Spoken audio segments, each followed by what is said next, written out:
Hello friends, எல்லாருக்கும் வணக்கம். நம்ம வந்து பார்த்தீங்கன்னா இது வரைக்கும் அந்த பி வேர்ப்ஸ்னால் என்ன அப்படின்னு பார்த்துருக்குறோம் இல்லைங்களா? சரி, இன்றைக்கி நம்ம ஆர்டிகல்ஸ் பற்றி பார்க்கலாம். இந்த ஆர்டிகல்ஸ் அப்படின்னு எடுத்துக்கிட்டிங்கன்னா இன்டெஃபினட் ஆர்டிகல்ஸ் அப்படின்னு ஒன்று இருக்குது, டெஃபினட் ஆர்டிகல் அப்படின்னு ஒன்று இருக்குது.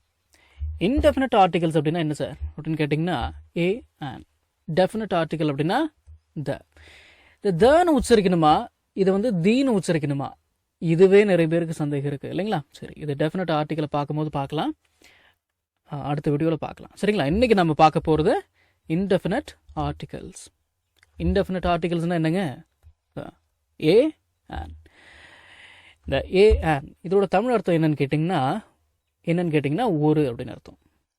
ஏ அண்ட் இதோட தமிழ் அர்த்தம் ஒரு அப்படின்னு அர்த்தம். சரி, இப்போ கவனிங்க. ஐ ஆம் அ டீச்சர் அப்படின்னா, ஐ ஆம் அ டீச்சர் அப்படின்னா என்ன அர்த்தம்?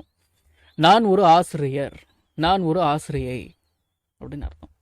இப்போ நான் ஒரு மருத்துவர் அப்படின்னு பேசுகிறதா இருந்ததுன்னா ஐ ஆம் அ டாக்டர்.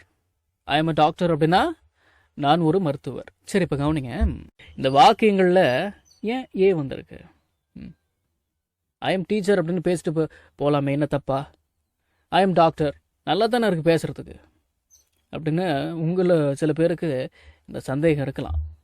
நல்ல சந்தேகம் தான் உங்களுக்கு வந்திருக்கு. I am doctor, I am teacher பேசுகிறதுக்கு எவ்வளோ நல்லா இருக்குது. எதுக்கு ஐ am a teacher, I am a doctor? இந்த இங்கிலீஷில் நவுன் அப்படின்னு ஒன்று இருக்குது. இந்த நவுன் அப்படின்னு ஒன்று வந்துட்டாலே அதுக்கு முன்னாடி இந்த ஆர்டிகல்ஸ் அப்படின்னு சொல்லப்படக்கூடிய ஏ அண்ட் தி இதில் ஏதாவது ஒன்று வரணும். அதுதான் ரூலு. இன்னும் உங்களுக்கு தெளிவாக புரியும்படி சொல்லணும் அப்படின்னா நல்லா கவனிங்க. நவுன் அப்படின்னா என்னங்க?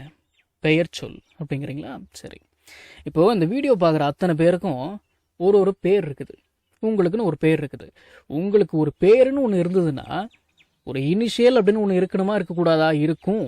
இருக்குது, இருந்தே ஆகணும் இல்லையா? அந்த மாதிரி இங்கிலீஷில் ஒரு வாக்கியத்தில் நவுன் ஒரு வார்த்தை வந்துருச்சுன்னா, ஒரு நவுன் வந்துருச்சுன்னா அதுக்கு முன்னாடி என்ன இருக்கணும்? ஆர்டிகல்ஸ் அப்படின்னு சொல்லப்படக்கூடிய இந்த ஏ அண்ட் இந்த வார்த்தைகளில் ஏதோ ஒரு வார்த்தை அந்த நவுனுக்கு முன்னாடி வந்துடணும், இருக்கணும். ஒரு பேர் இருந்ததுன்னா அதுக்கு ஒரு இனிஷியல் எப்படி இருக்கணுமோ அந்த மாதிரி நவுன் அப்படின்னா என்னதுங்க? பெயர் சொல். ஒரு நவுன் வந்துருச்சுன்னா அதுக்கு முன்னாடி இந்த ஆர்டிகல்ஸ் அப்படின்னு சொல்லப்படக்கூடிய ஏ அண்ட் இந்த மூணு வார்த்தைகளில் ஏதோ ஒரு வார்த்தை அங்கே இருக்கணும். ஞாபகம் வச்சுக்கோங்க. சார், நீங்கள் சொன்னது எனக்கு நல்லா புரிஞ்சிருச்சு சார். ஒரு மனுஷனுக்கு ஒரு பேருன்னு ஒன்று இருந்ததுன்னா அவனுக்கு எப்படி ஒரு இனிஷியல் அப்படின்னு ஒன்று இருக்கணுமோ அது மாதிரி ஒரு நவுன் வந்துருச்சுன்னா அதுக்கு முன்னாடி இந்த ஆர்டிகல்ஸ் அப்படின்னு சொல்லப்படக்கூடிய இந்த ஏ அண்ட் இந்த வார்த்தைகள் ஏதோ ஒரு வார்த்தை வரணும் சார். அதெல்லாம் ஓகே தான் சார். இங்கிலீஷில் இந்த நவுனை நான் எப்படி சார் கண்டுபிடிக்கிறது? இந்த நவுனை தான் என்னால் கண்டுபிடிக்க முடியாது. அதுதான் எனக்கு என்னன்னே புரியல அப்படின்னு உங்களில் சில பேர் இந்த மாதிரி கேட்பீங்க. சரி, இப்போ கவனிங்க. ஒரு பொருள் அப்படின்னு ஒன்று இருந்ததுன்னா அதுக்கு பேர் அப்படின்னு ஒன்று இருக்கும். அதுதான் நவுன். நவுன்னா பெயர் சொல் அப்படின்னு போட்டுக்கிட்டு மண்டையை குழப்பிக்காதீங்க. நவுன்னா பெயர் அப்படின்னு எடுத்துக்கோங்க. பேர் அப்படின்னு எடுத்துக்கோங்க. சரிங்களா? ஒரு டேபிள் ஒன்று இருக்குது. நீங்கள் ஒரு ரூமில் பார்க்குறீங்க. டேபிள் ஒன்று இருக்குது, மைக் ஒன்று இருக்குது, ஒரு ஜன்னல் இருக்குது. வெளியில் பார்த்தா ஒரு மரம் இருக்குது, அதுக்கு பக்கத்தில் ஒரு ரோடு இருக்குது, அந்த ரோட்டில் ஒரு பஸ்ஸு போயிட்டுருக்குது, ஒரு காரு போயிட்டுருக்கு, ஒரு பைக்கு போய்கிட்டுருக்கு, ஒரு பெரிய லாரி போயிட்டுருக்கு. இப்போ வந்து நான் சில பொருட்களோட பேரை சொன்னேன், சில வாகனங்களோட பேரை சொன்னேன். ஒரு காரை காட்டி அது என்னது அப்படின்னு நான் உங்கள்கிட்ட கேட்குறேன் அப்படின்னா நீங்கள் என்ன சொல்லுவீங்க? இது என்ன சார் முட்டாள்தனமான கேள்வி? அது கார் சார் அது அப்படின்னு சொல்லுவீங்க. இங்கிலீஷில் எப்படி சொல்லணும்? That is a car. அப்படின்னு தான் சொல்லணுமே தவிர தட் இஸ் காரு அப்படின்னு சொல்லக்கூடாது. ஏன்னா காருக்கு காருன்னு பேர் வச்சதால தான் அது காரு. இல்லைன்னா அதுன்னு தான் சொல்லிட்டு இருக்க முடியும். அது காருன்னு சொல்ல முடியாது. காருக்குன்னு ஒரு பேர் இருக்கு, அதுதான் காரு. அதுதான் நவுனு. நவுன்னா என்னது? பெயர் சொல். பேரு அப்படின்னு ஞாபகம் வச்சுக்க சொல்லியிருக்கிறேன் இல்லைங்களா? அந்த காருக்கு காருன்னு பேர் இருக்கு. So that is a car அப்படின்னு நான் சொல்லணுமே தவிர தட் இஸ் காரு. ஏன்னா காருங்கிறது ஒரு நவுனு, ஒரு பெயர் சொல், ஒரு பேருக்கு முன்னாடி நவுன் வரணும். That is a car. ஒரு பஸ்ஸு போகுது, அது என்னது அப்படின்னு கேட்குறேன். எப்படி சொல்லணும்? That is a bus. That is a bus. ஒரு மரம் இருக்குது, அது என்னது அப்படின்னு கேட்குறேன். That is a tree. அது மரம். தட் இஸ் அ ட்ரீ அப்படின்னு தான் சொல்லணுமே தவிர தட் இஸ் ட்ரீ அப்படின்னு சொல்லக்கூடாது. சரிங்களா? நான் ஒரு டேபிளை காட்டி இது என்னது அப்படின்னு நான் உங்கள்கிட்ட கேட்டால் திஸ் இஸ் எ டேபிள் அப்படின்னு சொல்லுவீங்க இல்லைங்களா? நான் தமிழ் எப்படி சொல்லுவோம்? இது டேபிள். ஆனால் இங்கிலீஷில் எப்படி சொல்லணும்? இது ஒரு table. This is a table. அந்த டேபிளுக்கு டேபிள்னு பேர் இருக்கிறதால தான் அந்த டேபிள் இல்லைங்களா? அந்த டேபிள் அப்படிங்கிறது என்னது? அந்த பொருளோட பேர் அது. அந்த பேருக்கு முன்னாடி என்ன வரணும்? ஆர்டிகல்ஸ் வரணும். ஒரு சேரை காட்டி அது என்னது அது அப்படின்னு நான் உங்கள்கிட்ட கேட்டால் தட் இஸ் எ சேர் அப்படின்னு தானே பதில் சொல்லுவீங்க. ஏன்னா சேர் அப்படிங்கிறது ஒரு நவுன். அந்த சேருக்கு ஒரு பேர் இருக்குது, அதான் சேரு. அதான் நவுனு. அந்த சேருக்கு ஒரு பேர் இருக்கா இல்லைங்களா? அதுதான் சேர்ன்னு சொல்கிறோம். அந்த சேருங்கிறது என்னது? ஒரு பேர். அதுதான் இங்கிலீஷில் நவுன் அப்படின்னு சொல்கிறோம். அந்த நவுனுக்கு முன்னாடி என்ன வரணும்? ஆர்டிகல்ஸ் அப்படின்னு சொல்லப்படக்கூடிய ஏ ஆன்லாம் வரணும்.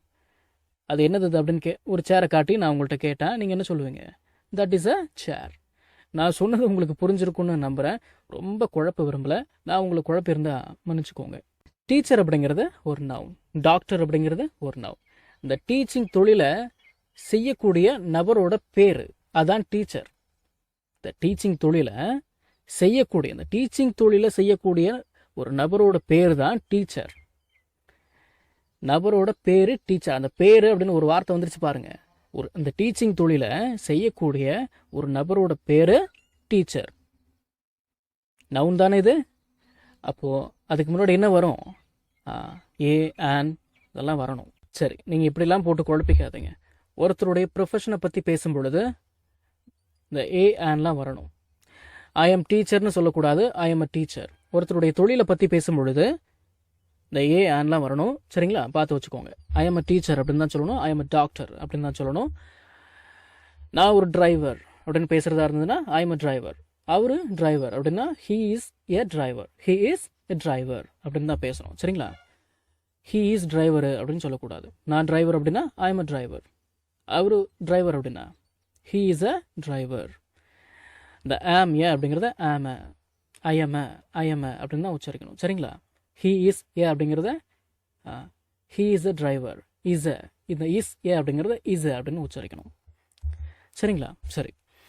He is a pilot. He is a pilot அப்படின்னு தான் பேசணுமே தவிர ஹீ இஸ் பைலட்டு அப்படின்னு பேசக்கூடாது.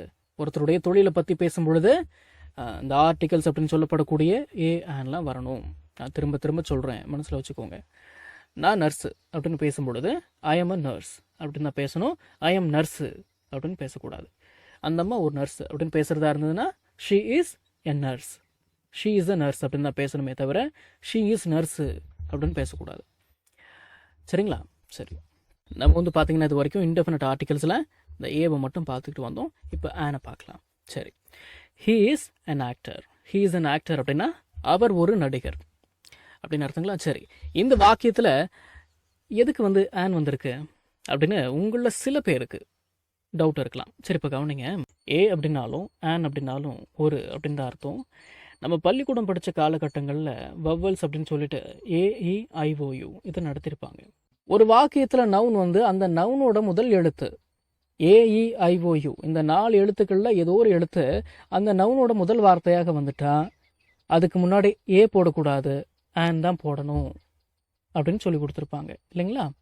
இந்த வாக்கியத்தில் ஆக்டர் அப்படிங்கிறது ஒரு நவுன். அந்த நவுனில் முதல் எழுத்தாக ஏன்ற வார்த்தை வந்திருக்கு, அதனால ஆன் போட்டிருக்கோம் இல்லைங்களா? சரி, ஹீ இஸ் ஆன் ஆக்டர். சரி சரி, அதெல்லாம் இருக்கட்டும்.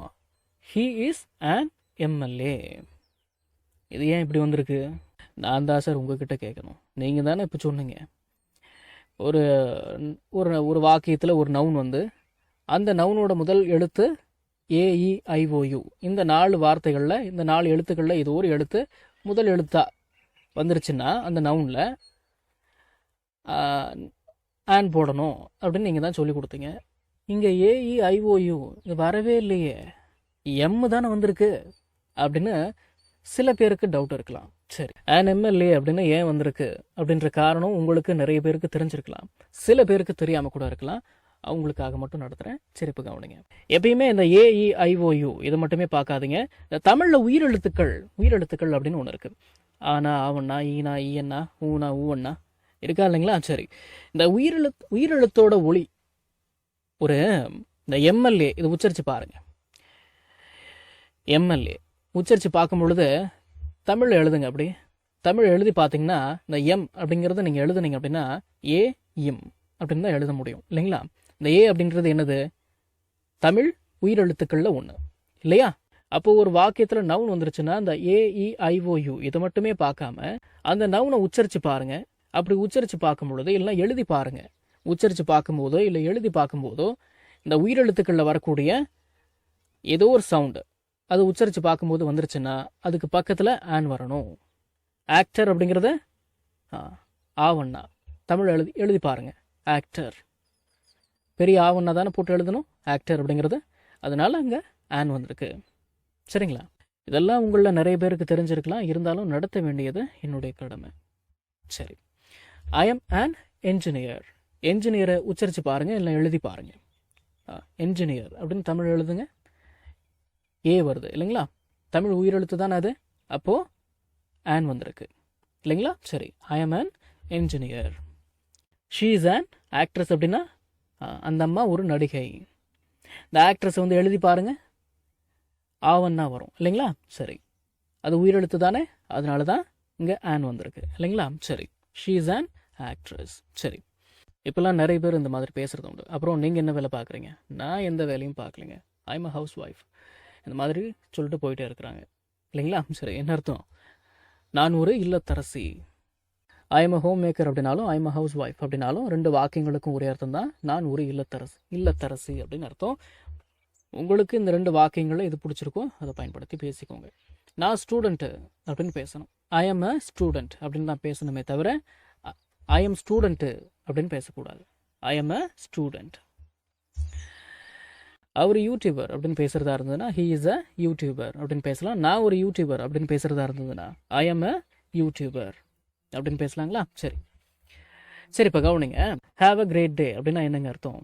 இந்த நாள் இனிய நாளாக அமையட்டும், இந்த நாள் சிறந்த நாளாக அமையட்டும் அப்படின்னு அர்த்தம்.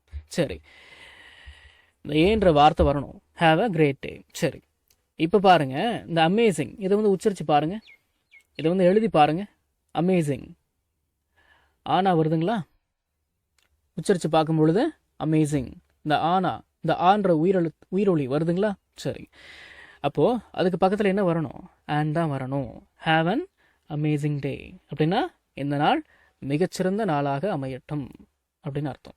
நம்ம தமிழில் பேசக்கூடிய அன்றாட வாக்கியங்களை இங்கிலீஷில் எப்படி பேசலாம்னு சொல்லி ஒரு 1000க்கும் மேற்பட்ட ஆங்கில வாக்கியங்களை தமிழில் மொழிபெயர்த்து ஒரு 5 PDF நான் ரெடி பண்ணியிருக்கேங்க. ஒரு PDFலையும் 200க்கும் மேற்பட்ட ஆங்கில வாக்கியங்கள் தமிழ் மொழிபெயர்ப்போடு இருக்குங்க. ஸ்க்ரீனில் தெரிகிற மாதிரி ஒரு PDFோட ப்ரைஸ் வந்து பார்த்தீங்கன்னா 49 rupees. ஆனால் இந்த 5 PDFையும் நீங்கள் 250 ரூபா கொடுத்துலாம் நீங்கள் வாங்க தேவையில்லை. ஜஸ்ட் 199 rupees பே பண்ணி நீங்கள் வாங்கிக்கலாம். உங்களில் சில பேருக்கு இந்த ப்ரைஸ் கொஞ்சம் அதிகமாக தெரியலாம். உங்ககிட்ட நான் பணிவோட சொல்லிக்கிறது என்னன்னா, இந்த 5 PDFையும் ரெடி பண்ணுறதுக்கு எனக்கு 1 வாரம் டைம் எடுத்துக்கிச்சுங்க. ஸோ அந்த டைமுக்கு தான் நான் உங்ககிட்ட பணம் கேட்குறேனே தவிர மற்றதெல்லாம் எதுக்கும் கிடையாதுங்க. நீங்கள் புரிஞ்சுப்பீங்கன்னு நான் நம்புகிறேன். PDF வந்து இப்படி தாங்க இருக்கும். ஸோ விருப்பம் உள்ளவங்க ஸ்க்ரீனில் தெரியிற நம்பருக்கு கால் பண்ணுங்கள்.